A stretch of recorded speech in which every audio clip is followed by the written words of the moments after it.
Hello students, today will be discussing next phylum that is Cnidaria या फिर Coelenterata. सबसे पहले हम कुछ जनरल कैरेक्टरिस्टिक्स के बारे में जानेंगे कि क्या इनके कुछ जनरल कैरेक्टरिस्टिक्स हैं इस फाइलम के। दे ऑल आर एक्वेटिक, मतलब ये कैसे ऑर्गेनिजम्स हैं, सारे के सारे एक्वेटिक हैं। ठीक है, mostly marine and some are fresh water. ज्यादातर कैसे रहेंगे, समुद्र में पाए जाएंगे और कुछ फ्रेश वाटर आप कह सकते हो, जो वाटर बॉडीज है लाइक रिवर हो गई, लेक हो गई, उसमें पाए जाएंगे। लेकिन सारे के सारे कैसे हैं, एक्वेटिक हैं, मतलब लैंड पे नहीं पाए जाएंगे, सिर्फ वाटर में ही पाए जाएंगे। अब इसके जो मेंबर्स हैं, दे मे बी सीडेंटरी या फ्री स्विमिंग। सीडेंटरी का मतलब क्या है कि they remain attached to the substratum, कि हमेशा सबस्ट्रेटम से अटैच रहेंगे, वो लोकोमोशन नहीं शो करेंगे, मतलब एक जगह से दूसरी जगह पे नहीं जा पाएंगे। ठीक है, दूसरा होता है फ्री स्विमिंग, की मतलब ये स्विम कर सकते हैं, फ्री स्विमिंग है। सॉलिटरी हो सकते हैं, मतलब सिंगल सिंगल रह सकते हैं, जरूरी नहीं है कॉलोनी में रहें, या फिर कॉलोनी में भी रह सकते हैं। मतलब इतनी वैरायटी के ऑर्गेनिजम्स इसमें पाए जाएंगे जो कि sedentary, free swimming, solitary and colonial हो सकते हैं। ठीक है, नेक्स्ट इनमें लेवल ऑफ ऑर्गेनाइजेशन क्या है, हमने पोरिफेरा में पढ़ा था, it was just the aggregation of cells, है ना, कि वो बस सेल्स का एक एग्रीगेशन था। लेकिन अब हम पढ़ेंगे सिलेंट्रेटा में कि टिश्यू लेवल बन चुका है, इसमें टिश्यू लेवल ऑफ ऑर्गेनाइजेशन है। नेक्स्ट इसमें दो लेयर्स होती हैं, दैट इज डिप्लोब्लास्टिक। हमने पढ़ा था कि जब एक्टोडर्म एंड एंडोडर्म दो जर्म लेयर प्रेजेंट हो तो हम टर्म यूज करते हैं डिप्लोब्लास्टिक। अगर तीसरी germ layer that is mesoderm भी अगर प्रेजेंट है तो हम कहेंगे ट्रिप्लोब्लास्टिक। तो यहां तक हमने, दैट इज सिलेंट्रेटा तक हमने सिर्फ देखा है कि दे आर डिप्लोब्लास्टिक, मतलब सिर्फ एक्टोडर्म एंड एंडोडर्म ही पाई जाती है इनमें। नेक्स्ट हम बात करेंगे इसकी सिमेट्री की, कि इसकी सिमेट्री क्या है। रेडियल सिमेट्री, ये हम अपनी पहले पुरानी क्लासेस में भी डिस्कस कर चुके हैं कि रेडियल सिमेट्री सिर्फ दो फाइलम ऐसे हैं जिसमें रेडियल सिमेट्री शो होती है। वन इज सिलेंट्रेटा या फिर आप इसको निडेरिया कह लो, टीनोफोरा भी इसी का ही एक पार्ट है, या फिर हम इसको देखेंगे इकिनोडर्मेटा में कि जो स्टारफिश वगैरह जो आती हैं दे show radial symmetry. Next will talk about the body cavity. इनके पास सीलम जैसी तो कोई चीज नहीं रहती है जो कि ट्रू सीलम है, बट हाँ एक स्पेस रहता है, आप कह सकते हो एक कैविटी रहती है, दैट इज कॉल्ड गैस्ट्रोसील और सीलेंटेरोन। इसी के नाम पे इनका नाम भी पड़ा है, दे हैव सीलेंटेरोन। ठीक है, एक बॉडी कैविटी होती है इनके पास, ठीक है, जहां से माउथ की ओपनिंग होती है, and they do not have the another opening that is NS. सिर्फ एक ही सिंगल ओपनिंग होती है इनके पास, दैट इज माउथ, जिसको कि हम हाइपोस्टोम भी बोलते हैं। नेक्स्ट इनके पास एक बड़ा ही स्पेशल फीचर है या ऑर्गन आप कह सकते हो, दैट इज निमेटोसाइट या फिर नीडोब्लास्ट। ठीक है, ये बड़ा इंपॉर्टेंट है, ये इसका कैरेक्टरिस्टिक फीचर है, सिर्फ और सिर्फ सिलेंट्रेटा ग्रुप के मेंबर्स के पास ही पाया जाता है, दैट इज निमेटोसिस्ट या फिर नीडोब्लास्ट। अब ये क्या होते हैं, ये कुछ ऐसे सेल्स रहते हैं जो सिलेंट्रेटा के कुछ मेंबर्स इनको यूज करते हैं एज ए डिफेंस मैकेनिज्म, या फिर फूड कैप्चर करने के लिए इसको यूज करते हैं। एंड कई बार ये एक सरफेस पे अटैच होने के लिए, ठीक है, अटैचमेंट के लिए क्या यूज करेंगे, ये special organ that is cnidoblast. अब हम देखेंगे कि ये फंक्शन कैसे करता है, आपकी बुक में भी इसका एक डायग्राम गिवन है कि कैसे ये फंक्शन करता है। This is cnidoblast.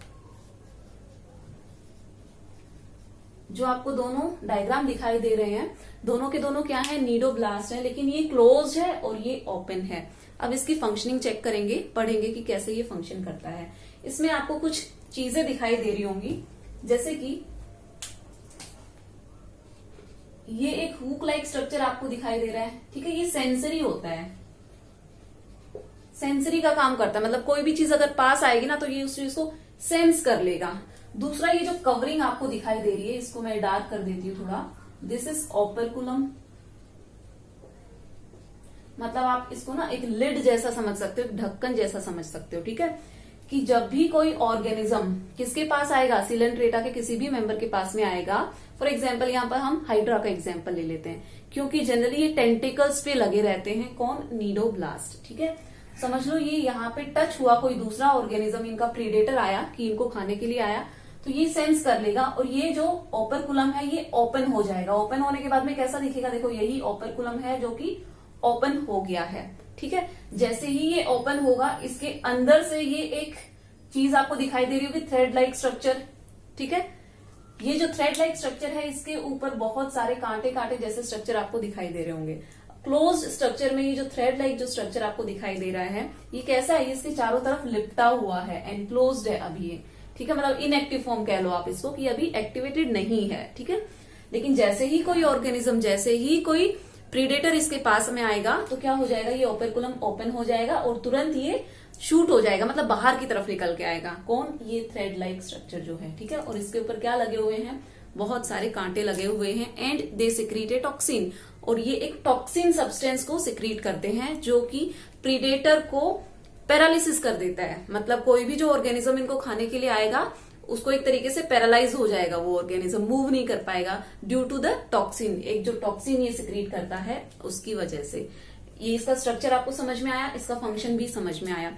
अब आप स्क्रीन पे देखो, एक इमेज आपको दिखाई दे रही होगी कि ये जो टेंटिकल है वहां पे क्या लगा हुआ है, नीडोब्लास्ट या फिर निमेटोसिस्ट लगा हुआ है, ठीक है। और वो जैसे ही कोई दूसरा ऑर्गेनिज्म उसके पास में आया तो कैसे वो शूट हो गया और उस ऑर्गेनिज्म को कैसे उसके अंदर घुस गया, या फिर वो जो थ्रेड लाइक स्ट्रक्चर है चारों तरफ उसके लिपट गया है, ठीक है। तो ये इनका मैकेनिज्म है फॉर द डिफेंस पर्पज, ठीक है। तो ये चीज समझ में आया कि कैसे ये फंक्शन करेगा for the defence mechanism and also for the food capturing, कि जब भी कोई पार्टिकल इनके पास में आएगा, कोई ऐसा ऑर्गेनिज्म जिसपे ये फीड करते हैं, तो ये वापस से क्या हो जाएगा, ये शूट हो जाएगा बाहर की तरफ निकल के, उस प्रे को क्या कर लेगा, ये इंजेक्ट कर देगा, जिसकी वजह से वो प्रे भी पैरालिसिस हो जाएगा और ये फिर उसको ऐसे अपना फूड पार्टिकल खा जाएगा एक तरीके से। दूसरा, ये अटैचमेंट पर्पज के लिए भी, कि किसी भी दूसरे ऑर्गेनिज्म पे अटैच होना है या किसी सबस्ट्रेटम पे अटैच होना है तो ये नीडोब्लास्ट की हेल्प लेकर अटैच हो सकता है। तो इतने फीचर्स क्लियर हैं। ये सारे के सारे फीचर्स कौन शो कर रहे हैं, ये सीलेंट्रेटा के मेंबर्स शो कर रहे हैं। अब कुछ और फीचर्स हैं जैसे कि डाइजेशन। इनमें जो डाइजेशन होगा it is intracellular as well as extra cellular. मतलब जो ये हमने कैविटी देखी थी, हमने क्या बोला था, गैस्ट्रोसील। जो कैविटी है गैस्ट्रोसील, इसके अंदर डाइजेशन होगा, ठीक है। तो वो क्या कहलाएगा, एक्स्ट्रा सेलुलर। और जब इंडिविजुअल सेल्स के पास में, सेल्स के अंदर फूड जाके जब डाइजेस्ट होगा तो वो क्या कहलाएगा, इंट्रासेलुलर। मतलब दोनों मोड ऑफ न्यूट्रिशन ये शो कर रहा है, intracellular as well as extra cellular. जो एक्स्ट्रा सेलुलर में जो गैस्ट्रोसील है वहां पे कंप्लीटली फूड का डाइजेशन नहीं हो पाता है, पार्शियली डाइजेस्ट होता है फूड। बाद में उसका जो फुल्ली डाइजेशन होता है वो कहाँ पे होगा, इंट्रासेलुलर, मतलब हर एक इंडिविजुअल सेल के अंदर जाके होगा। इतनी बात क्लियर है। नेक्स्ट हम देखते हैं कि इसमें रिप्रोडक्शन कैसे होता है, ठीक है। इन ऑर्गेनिजम्स में रिप्रोडक्शन कैसे होता है। रिप्रोडक्शन एसेक्सुअल बाय बडिंग, इसमें बडिंग भी होती है एंड फिशन भी होता है।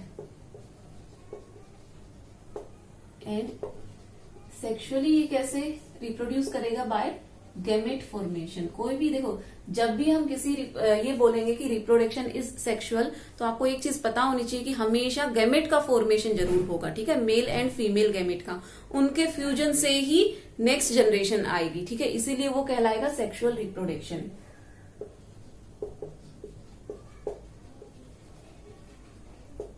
ओके, अब इनका जो डेवलपमेंट है वो इनडायरेक्ट है। डेवलपमेंट इनडायरेक्ट का मतलब क्या है कि लार्वल स्टेज पाई जाएगी, ठीक है। लार्वल स्टेज इनमें होगी। अब हमें कुछ और चीजें, छोटी छोटी सी और चीजें हमें याद करनी पड़ेंगी, जैसे कि इनका लार्वा क्या कहलाता है, कुछ नाम होगा उस लार्वा का भी। तो लार्वा का नाम है प्लैन्युला लार्वा। ये चीज आप याद रख लो क्योंकि ये आपकी एनसीईआरटी में नहीं गिवन है, बट कई बार यहाँ से क्वेश्चन बन जाता है, किसी भी कॉम्पिटेटिव एग्जाम में यहाँ से क्वेश्चन बन जाता है कि एक सीलेंट्रेटा में कौन सा लार्वा पाया जाएगा। तो आपको पता होना चाहिए इट इज प्लैन्युला लार्वा। इतनी बातें क्लियर हैं। अब एक बड़ा ही स्पेशल फीचर ये शो करते हैं, दैट इज पॉलीमॉर्फिज्म। मतलब इसके ग्रुप के कुछ ऐसे मेंबर्स हैं जो एक से ज्यादा फॉर्म में दिखाई देते हैं हमें, उसी को कहते हैं पॉलीमॉर्फिज्म, ठीक है। दे शो ऑल्टरनेशन ऑफ जनरेशन।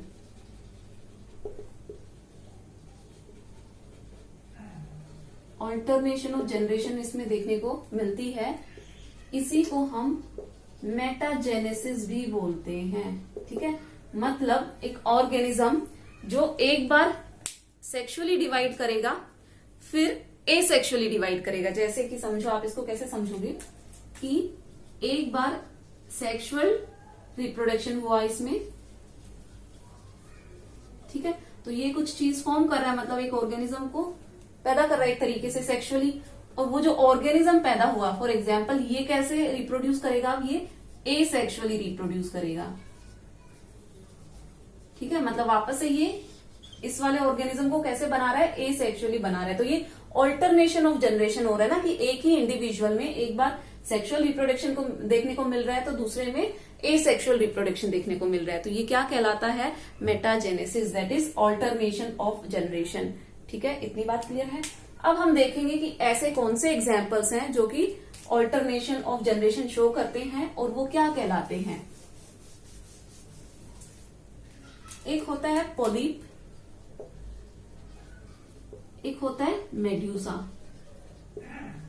ठीक है, पॉलिप एसेक्सुअली रिप्रोड्यूस करेगा। ठीक है, मतलब जब ये एसेक्सुअली रिप्रोड्यूस करेगा तो it will give rise medusa, medusa बनेगा। जब मेड्यूसा सेक्सुअली रिप्रोड्यूस करेगा तो ये क्या बनाएगा? ये पॉलिप बना देगा। मतलब पॉलिप कैसे डिवाइड कर रहा है, कैसे रिप्रोड्यूस कर रहा है? एसेक्सुअली। इसके एसेक्सुअल रिप्रोडक्शन से मेड्यूसा का फॉर्मेशन हो रहा है। लेकिन जो मेड्यूसा है वो कैसे रिप्रोड्यूस करेगा? सेक्सुअली। मतलब इसके रिप्रोडक्शन से पॉलिप का फॉर्मेशन हो रहा है। लेकिन कैसे? सेक्सुअल रिप्रोडक्शन की वजह से पॉलिप का फॉर्मेशन हो रहा है। आपको स्क्रीन पे देखो, आपको पॉलिप एंड मेड्यूसा आपको दिखाई दे रहा होगा, दोनों की इमेज दिखाई दी। अब हमें इन दोनों में कुछ डिफरेंसेस पढ़ने पड़ेंगे कि दोनों में डिफरेंसेस क्या हैं। Polyp is cylindrical in shape,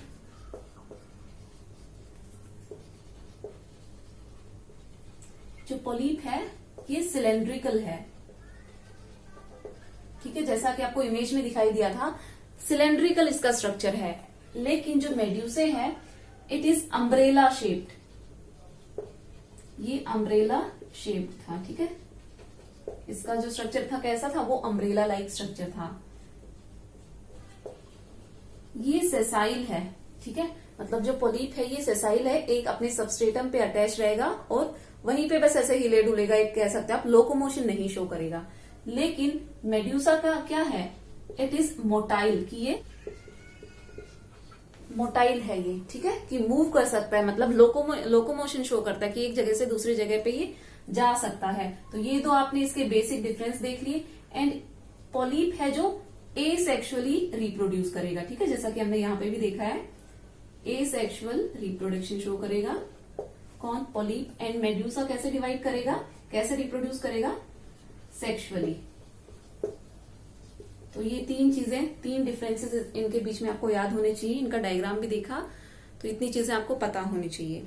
next हम बात करेंगे इनके क्लासिफिकेशन की, कि जो फाइलम हम देख रहे हैं दैट इज निडेरिया या फिर सीलेंट्रेटा, ये कितनी क्लासेस में डिवाइडेड है। ठीक है, ये क्लासिफिकेशन आपके एनसीईआरटी में नहीं गिवन है, बट आपको एटलीस्ट पता होना चाहिए इसका क्लासिफिकेशन।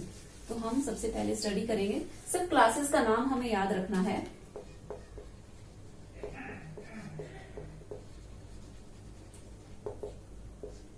तीन क्लासेस हैं इसकी। वन इज हाइड्रोजोआ,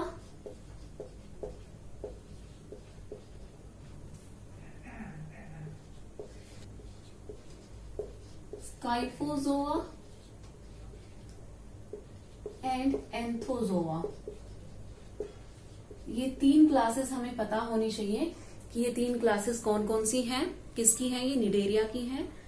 अब इनमें पाए जाने वाले ऑर्गेनिजम्स की, मतलब हमें कुछ एग्जाम्पल्स हमें याद करने पड़ेंगे। आपकी एनसीईआरटी में भी गिवन है, तो हमें पता होना चाहिए कि कौन सा जो एग्जाम्पल है कौन सी क्लास के अंडर आता है। तो सबसे पहले हम देखेंगे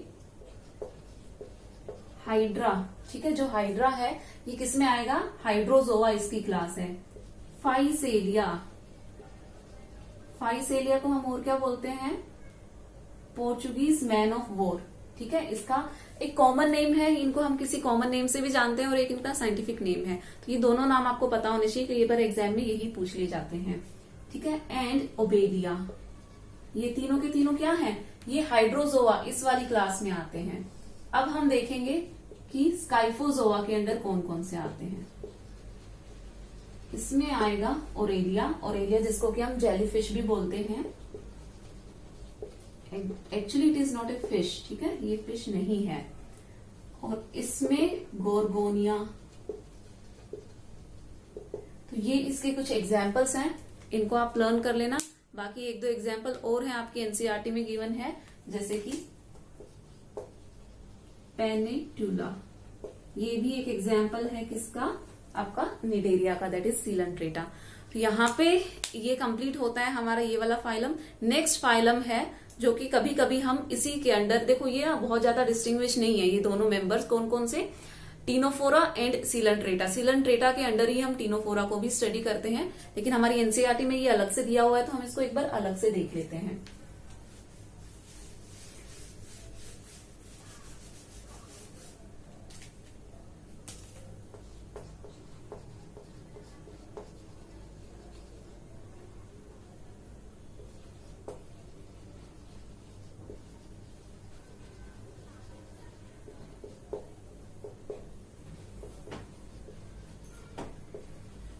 ये भी कैसे है, मेराइन है। ये सारे के सारे ऑर्गेनिजम्स जो इसके अंडर आएंगे, किसके अंडर, टीनोफोरा की हम बात कर रहे हैं, ठीक है।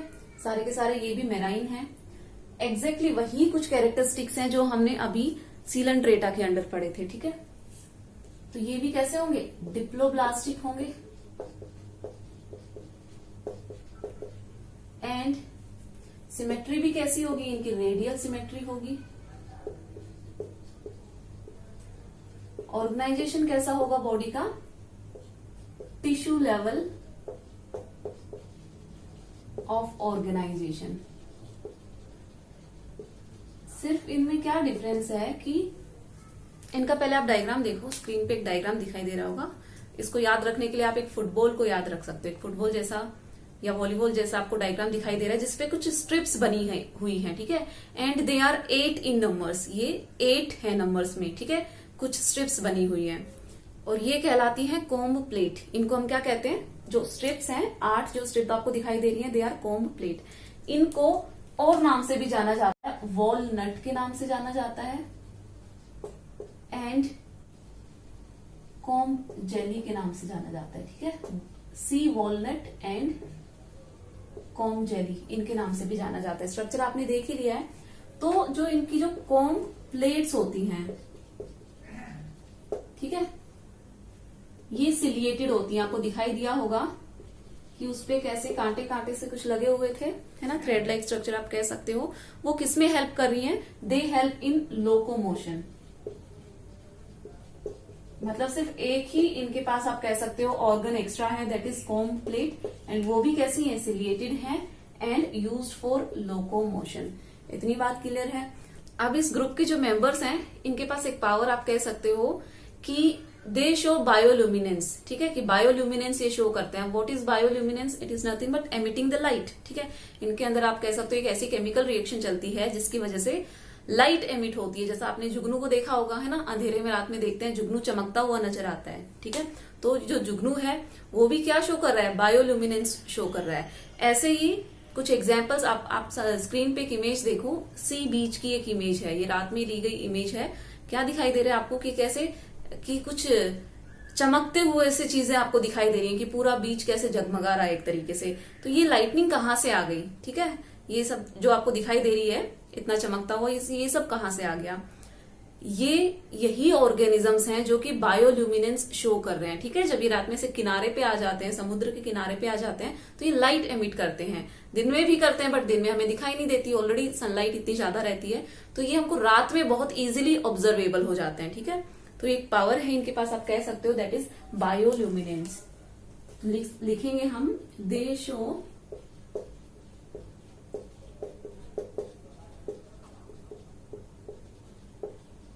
बायोल्यूमिनेंस, मतलब एमिट लाइट, लाइट को एमिट करते हैं, ठीक है। तो आपको या तो ये कुछ अर्थ्रोपोड्स भी हैं जिनमें ये प्रॉपर्टी पाई जाती है, ठीक है, कुछ इंसेक्ट आप कह सकते हो, या फिर ये कौन से ग्रुप के मेंबर्स हैं, ये टीनोफोरा, या फिर आप कई बार इसको सीलेंट्रेटा भी लिख सकते हो क्योंकि हम इसको सीलेंट्रेटा के अंदर ही स्टडी करते हैं। तो सिर्फ ये दो ऐसे फाइलम है जिसमें ये बायोल्यूमिनेंस शो होता है, बाकी किसी और ऑर्गेनिज्म में ये नहीं होता है। नेक्स्ट हम देखेंगे sexes are not separate and they reproduce by only sexually. ये सेक्सुअली रिप्रोडक्शन शो करते हैं, लेकिन हमने देखा था कि बाकी जो सीलेंट्रेटा के मेंबर्स थे वो एसेक्सुअली भी रिप्रोडक्शन कर रहे थे, बट ये क्या करते हैं, रिप्रोड्यूस ओनली सेक्सुअली। ठीक है, तो बस एक ये डिफरेंस है, आप इसको मार्क कर लो। मैं आपको मार्क कर देती हूँ कि क्या क्या डिफरेंस है टीनोफोरा से। टीनोफोरा कैसे डिफरेंट है सीलेंट्रेटा से, एक ये वाला पॉइंट, दूसरा बायोल्यूमिनेंस, एंड तीसरा ये रिप्रोडक्शन इज ओनली सेक्सुअल। ठीक है, ये 3 पॉइंट है जो हमने एक्स्ट्रा देखे हैं, अदरवाइज सारे के सारे फीचर कौन से हैं, सीलेंट्रेटा वाले ही फीचर हैं। नेक्स्ट हम इसके कुछ एग्जाम्पल स्टडी करेंगे। टीनोप्लेना इजी है याद करना, नाम से याद हो जाएगा। टीनोफोरा से इसका एक एग्जाम्पल हो गया टीनोप्लेना प्लूरोब्रैकिया। ठीक है, ये 2 एग्जाम्पल हमें याद करने हैं। तीसरा, अगर हम इसमें फर्टिलाइजेशन देखें तो यहीं पे आप लिख लो फर्टिलाइजेशन इज एक्सटर्नल। फर्टिलाइजेशन कैसा है, एक्सटर्नल है, एंड डेवलपमेंट कैसा है, इनडायरेक्ट डेवलपमेंट।